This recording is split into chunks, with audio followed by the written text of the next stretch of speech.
Hello साथियों, मैं अनूप सिंह ए to Z classes के इस ऑनलाइन प्लेटफॉर्म पर आप सभी का स्वागत करता हूं। साथियों, बुद्ध जी की एक बड़ी ही फेमस लाइन है कि अतीत पर ध्यान मत दो, भविष्य के बारे में मत सोचो, अपने मन को वर्तमान समय पर केंद्रित करो। यानी साथियों, हमें पिछली बातों को भूल जाना चाहिए, उनको नहीं सोचना चाहिए कि कोई अगर काम आप शुरू कर रहे हैं तो ये नहीं भी सोचना चाहिए कि हमारा समय निकल चुका है, ये तो बहुत देर हम शुरू कर रहे हैं, पता नहीं क्या होगा क्या नहीं होगा। भविष्य के भी बारे में मत सोचना, क्योंकि इससे आपको टेंशन होगा कि मतलब इसमें सफलता मिलेगी कि नहीं मिलेगी, हमको ये करना चाहिए कि नहीं करना चाहिए। आप अपना उसमें 100% दीजिए और आपको सफलता जरूर मिलेगी, 100% मिलेंगी। अगर आप पूरे मन के साथ उस काम को कर रहे हैं तो आपको सफलता जरूर मिलेगी। साथियों, बुद्ध जी की बात मैंने इसलिए की क्योंकि आज हम लोग पढ़ेंगे बौद्ध धर्म के बारे में। एक एक क्वेश्चन जो एग्जाम की दृष्टि से महत्वपूर्ण है और एग्जाम में पूछे गए हैं या आगे एग्जाम में पूछने की संभावना है। इनके जीवन परिचय के साथ साथ कुछ अन्य महत्वपूर्ण क्वेश्चनों को भी देखेंगे जो एग्जाम में सीधे सीधे पूछे जाते हैं। साथियों, हमारे चैनल को अभी तक जिन्होंने भी सब्सक्राइब नहीं किया है वो प्लीज इस चैनल को सब्सक्राइब कर दें और बेल आइकन जरूर प्रेस करें ताकि हमारी वीडियो का नोटिफिकेशन आप तक सबसे पहले पहुंच सके। और साथियों, हमारी सोशल मीडिया साइट से जुड़ने के लिए हमारे डिस्क्रिप्शन बॉक्स में उसका लिंक दिया गया है, वहां से आप Facebook page, Instagram page, Telegram page, वहां से आप जुड़ सकते हैं। किसी भी समस्या के समाधान पाने के लिए आप हमारा व्हाट्सएप नंबर दिया गया है डिस्क्रिप्शन बॉक्स में, आप वहां से हमको व्हाट्सएप कर सकते हैं और अपनी समस्या को बता सकते हैं। 12 घंटे के अंदर आपकी समस्या का समाधान मिल जाएगा। साथियों, आइए चलते हैं, देखते हैं बौद्ध धर्म से महत्वपूर्ण क्वेश्चन करने से पहले मैं आपको एक ओरली ऐसे ही कहानी बुद्ध जी की सुना दूं कि बुद्ध जी का जब जन्म हुआ था तो 7 दिन के बाद इनकी माता की मृत्यु हो गई थी। इनका लालन पालन जो था इनकी मौसी ने किया था। कौन? प्रजापति गौतमी ने किया था। ये सब हम लोग क्वेश्चन देखेंगे, लेकिन ये कहानी आपके माइंड में बैठ जाए, मैं इसीलिए यह कहानी आप लोगों को बता रहा हूं। तो 7वें दिन के बाद इनकी माता की मृत्यु हो गई और इनका लालन पालन इनकी मौसी ने किया था और 16 वर्ष की अवस्था में इनकी शादी हो गई थी और 29 वर्ष की अवस्था में इन्होंने गृह त्याग दिया था।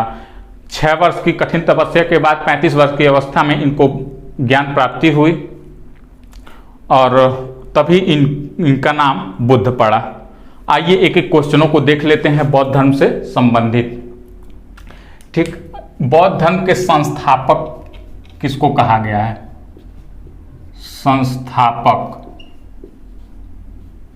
संस्थापक हैं गौतम बुद्ध।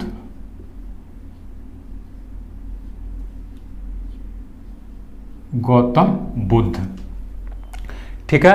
और बुद्ध जी को क्या कहा जाता है? जैसे एक दूसरा नाम भी इनको, मतलब दूसरा नाम नहीं लेकिन इनको लाइट ऑफ एशिया कहा जाता है। क्या? Light of Asia.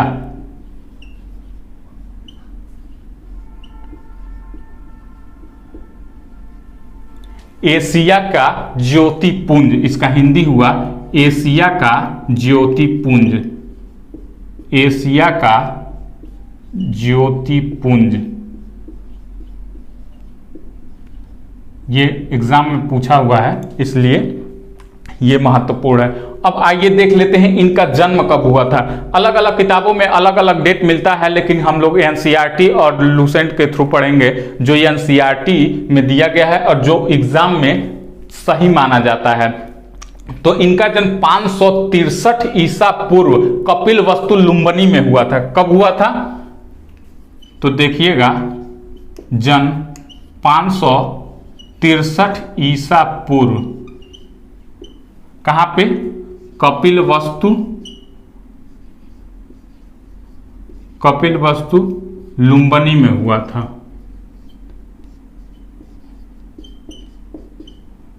ठीक, 563 ईसा पूर्व कपिलवस्तु लुम्बिनी में हुआ था। इनके पिता का क्या नाम था? इनके पिता का नाम शुद्धोधन था।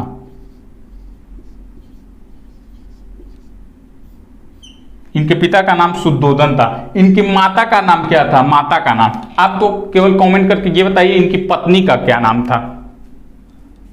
पत्नी का नाम बताइए। माता का नाम माया देवी था, माया देवी। ठीक है। और जन्म के 7वें दिन, जन्म के 7वें दिन मृत्यु हो जाती है।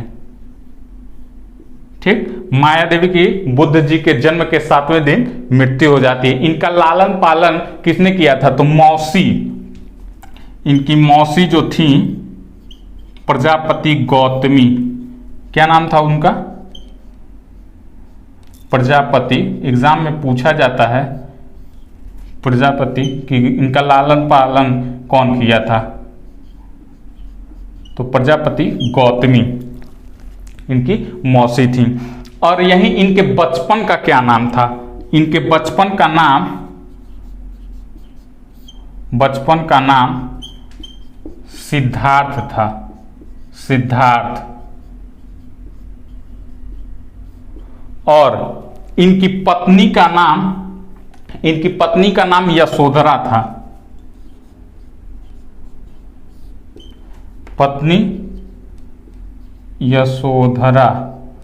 और इनके पुत्र का क्या नाम था? इनके पुत्र का नाम राहुल था, राहुल। ये तो हो गया कि इनके पिता, पत्नी, पुत्र, बीबी, ये सब का। इनकी शादी कब हुई थी? तो अभी मैंने बताया 16 वर्ष की अवस्था में इनकी शादी हो गई थी, उसको भी लिख लेते हैं।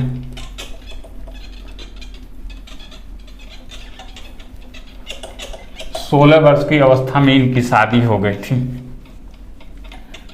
साथियों, हम यहाँ पे वही सिर्फ क्वेश्चन देख रहे हैं जो एग्जाम में पूछा गया है, जो एग्जाम की दृष्टि से महत्वपूर्ण है। तो देखिएगा, इनकी 16 वर्ष की आयु में शादी हो गई थी। 16 वर्ष की आयु में या तो इनकी शादी हुई थी या तो हमारे वहाँ का ललवा का शादी हुआ था। ललवा का शादी हुआ था, उस 16 का था, उसकी बीवी 21 की थी। हाँ, तो कहा गया उनके, उसके ललवा घर वालों ने कहा कि ऐसे कैसे, ये कैसे शादी हो सकता है? लव मैरिज किया है, ऐसे कैसे? कह रहा है निक जोनस और प्रियंका चोपड़ा देख लीजिए, वो सब तो किए हैं।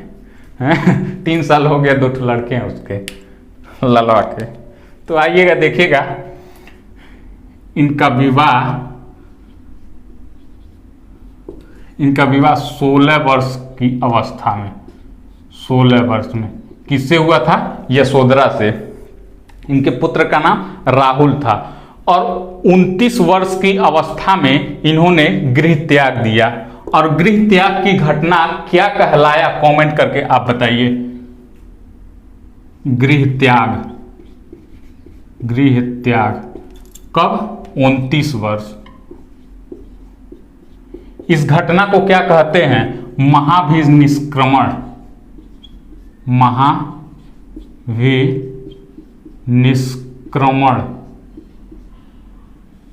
महाभिनिष्क्रमण। इस घटना को कहते हैं महाभिनिष्क्रमण। ये याद रखिएगा कि गृह त्याग की घटना, अभी और सारी घटनाएं हैं, जैसे पहला उपदेश है, मृत्यु है, ये सब घटनाओं का नाम दिया गया है। तो इसको याद रखिएगा, क्योंकि ये ऐसे ही पूछा जाता है कि गृह त्याग की घटना क्या कहलाता है। ठीक, 29 वर्ष की आयु में इन्होंने गृह त्याग दिया था।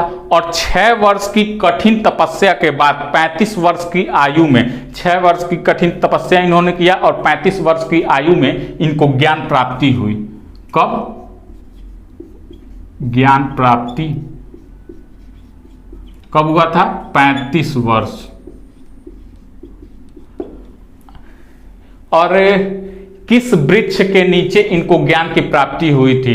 तो पीपल के वृक्ष के नीचे इनको ज्ञान की प्राप्ति हुई थी। कहां पे? पीपल के, पीपल के वृक्ष के नीचे। आप तो ये कमेंट करके बताइए कि किस नदी के किनारे इनको ज्ञान की प्राप्ति हुई थी? नदी कौन सा था? पीपल के वृक्ष के नीचे। और नदी का नाम देख लीजिएगा निरंजना। निरंजना नदी को फल्गु नदी भी कहते हैं। नदी था निरंजना नदी, निरंजना नदी, इसको फल्गु नदी भी कहते हैं। ठीक है। और वो कौन सा दिन था जब इनको ज्ञान की प्राप्ति हुई थी?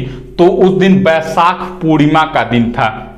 जन्म भी इनका वैशाख पूर्णिमा के दिन हुआ था और इनको ज्ञान की प्राप्ति भी वैशाख पूर्णिमा के दिन हुई थी और इनकी मृत्यु भी वैशाख पूर्णिमा के दिन हुई थी। देख लीजिए कि कितना ये महान है कि एक ही दिन वैशाख पूर्णिमा के दिन ही इनका जन्म होता है, इनकी मृत्यु होती है और इनको ज्ञान की प्राप्ति होती है। तो वो दिन कौन सा था? वैशाख पूर्णिमा। वैशाख पूर्णिमा। इस दिन को, वैशाख पूर्णिमा को बुद्ध पूर्णिमा भी कहते हैं। बुद्ध पूर्णिमा, बुद्ध पूर्णिमा। और देख लीजिएगा बौद्ध धर्म का सबसे पवित्र त्योहार यही होता है। कौन सा? बुद्ध पूर्णिमा। बौद्ध धर्म का, बौद्ध धर्म का सबसे पवित्र त्योहार।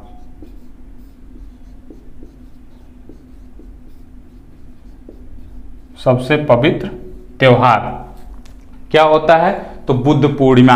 क्यों होता है? क्योंकि इसी के दिन इनका जन्म हुआ था और इनको इनकी ज्ञान की प्राप्ति हुई थी और इनकी मृत्यु हुई थी।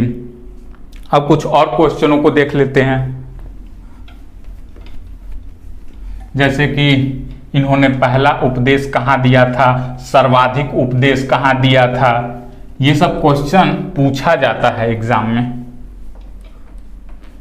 और पेट के लिए तो ये महत्वपूर्ण है क्योंकि आप तो जानते हैं कि बुद्ध जी का यूपी से रिलेशन रहा है। ठीक,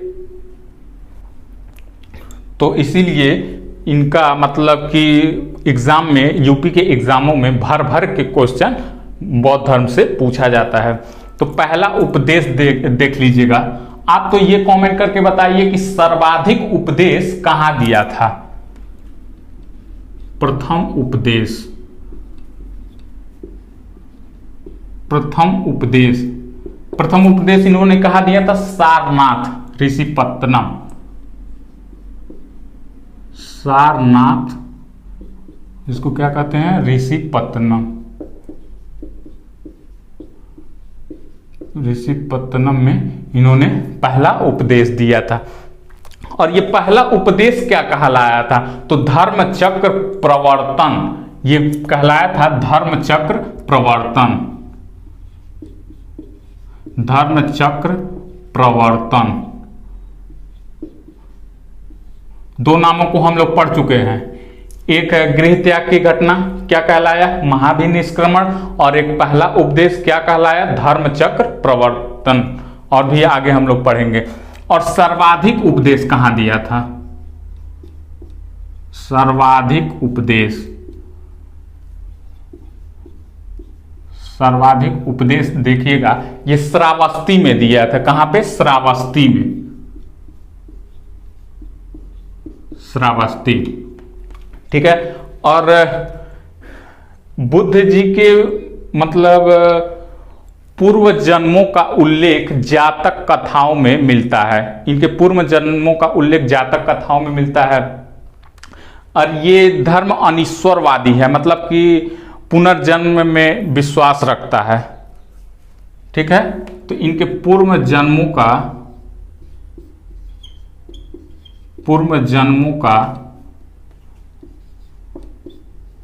उल्लेख जातक कथाओं में, जातक कथाओं में। ये भाषा कौन सी थी? जातक कथाओं की भाषा कौन सी थी? तो पाली भाषा थी। जातक कथाओं में पाली भाषा, बौद्ध धर्म की भाषा ही पाली थी। पूर्व जन्मों का उल्लेख जातक का अनिश्वरवादी था। ये धर्म अनिश्वरवादी था, मतलब कि पूर्व जन्मों में यह विश्वास करता था। अब कुछ और महत्वपूर्ण क्वेश्चन देख लेते हैं कि बौद्ध संगति, इससे एग्जाम में भर भर के क्वेश्चन पूछा जाता है। बौद्ध संगति देखने से पहले हम लोग इनकी मृत्यु देख लेते हैं कि मृत्यु कहाँ पे हुई थी। तो इनकी मृत्यु 483 ईसा पूर्व यानी 80 वर्ष की अवस्था में 483 ईसा पूर्व कुशीनगर में हुई थी। कहां पे? कुशीनगर में। मृत्यु 483 ईसा पूर्व, कहां पे? कुशीनगर। कुशीनगर 80 वर्ष की अवस्था में, 80 वर्ष की अवस्था में। जन्म कब हुआ था? 563 वर्ष ईसा पूर्व में, और मृत्यु कब हुई थी? 483 वर्ष ईसा पूर्व, कुशीनगर में। इनकी अंत्येष्टि मल्लों ने किया था। मल जी लोग इसमें बहुत आगे रहते हैं। हमारे एक मित्र हैं मल जी, उनको वो भी मतलब इन सब में बहुत आगे रहते हैं। उनको कहीं अगर आप धार्मिक स्थान पे ले जाइए घुमाने के लिए, कहीं बीच पे ले जाइए घुमाने के लिए, कहीं टूर पे ले जाइए, तो उनका मन नहीं लगता है। लेकिन अभी कह दीजिए कि आपको 200 लोगों को संभालना है, मतलब 10 लोगों का काम वो अकेले कर देते हैं। का मतलब कि 10 लोगों को संभालना है, ये जिम्मेदारी मतलब 200 लोगों को संभालना है, ये जिम्मेदारी दे दिया जाए। मल जी बड़ा आसानी से देख लेते हैं और सबको हैंडल भी कर लेते हैं। किनको क्या चाहिए, क्या खाए पिए, नहीं खाए पिए, गए आए, सब देख लेते हैं मल जी। तो मल जी लोग इसमें आगे रहते हैं। तो इनकी भी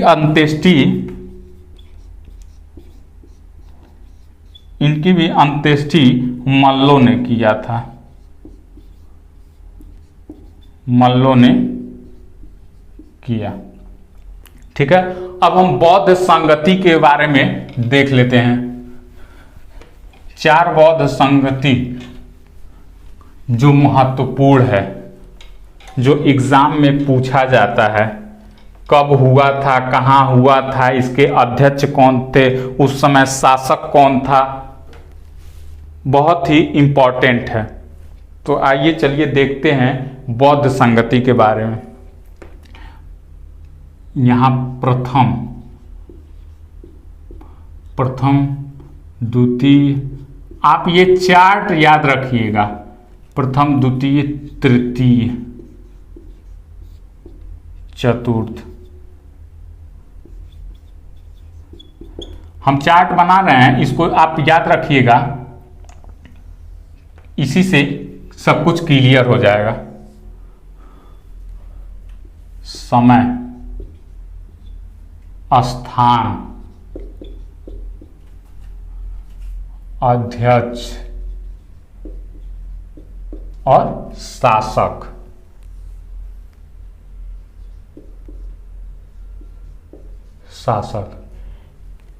ये अगर आप चार्ट याद रख लिए तो समझ लीजिए कि बौद्ध संगति से आपका क्वेश्चन नहीं छूटेगा, चाहे कैसो घुमा के पूछ ले। ठीक है, अब देख लीजिएगा। प्रथम बौद्ध संगति 483 ईसा पूर्व में जब बुद्ध जी की मृत्यु हुई थी तब ये हुआ था। 483 ईसा पूर्व। कब? 483 ईसा पूर्व। 483 ईसा पूर्व जब बुद्ध जी की मृत्यु हुई थी।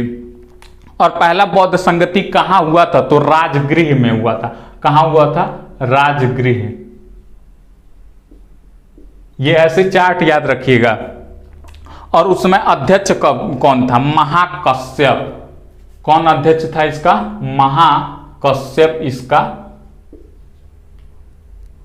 महाकश्यप इसका अध्यक्ष था। और शासक उस समय कौन था? अजातशत्रु उस समय शासक था। अजातशत्रु उस समय शासक था। वहीं दूसरा देख लेते हैं कि दूसरा बौद्ध संगति कब हुआ था? तो 338 ईसा पूर्व में। 38 ईसा पूर्व में। और ये कहां पे हुआ था? वैशाली में हुआ था, वैशाली में,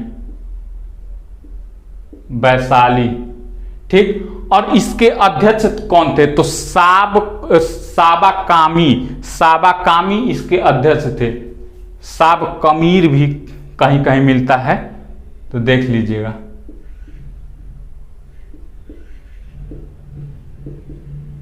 ठीक है। और इसके शासक कौन थे? किसके शासनकाल में ये द्वितीय बौद्ध संगति हुआ था? ऐसे ही क्वेश्चन पूछ लेता है। कालाशोक, कालाशोक। अभी मैं बता रहा हूं कि कैसे आपको याद रखना है इसको, आप केवल देख लीजिए कि कैसे इसको लिखा जाता है। तीसरा बौद्ध संगति कब हुआ था? तो 255 ईसा पूर्व में हुआ था, 255 ईसा पूर्व। ठीक है। और ये कहां पे हुआ था? तो पाटलिपुत्र में हुआ था। कहां पे? पाटलिपुत्र, पाटलिपुत्र में हुआ था। और इसके अध्यक्ष कौन थे? मोगमली पुत्र तिस। ये ध्यान रखिएगा, मोगमली पुत्र तिस। क्या? मोगमली पुत्र तिस,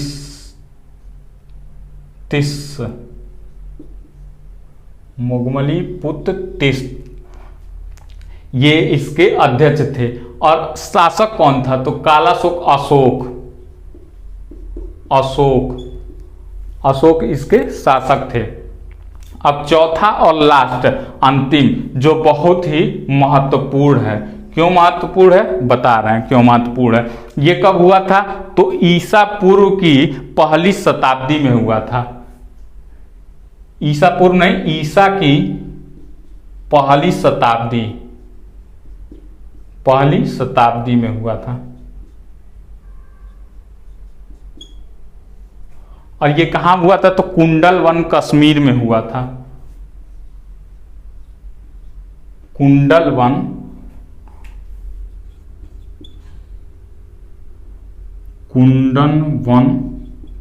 कश्मीर। और इसमें देख लीजिएगा, यही एक बौद्ध संगति है जिसमें अध्यक्ष और उपाध्यक्ष दोनों थे।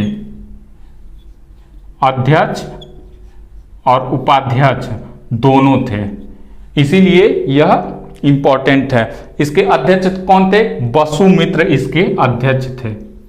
कौन? वसुमित्र। और इसके उपाध्यक्ष कौन थे? तो अश्वघोष इसके उपाध्यक्ष थे। अश्वघोष, अश्वघोष। और वहीं ये किसके शासनकाल में हुआ था? ये देख लीजिएगा, कनिष्क के शासनकाल में यह हुआ था। कनिष्क के, ये देख लीजिए।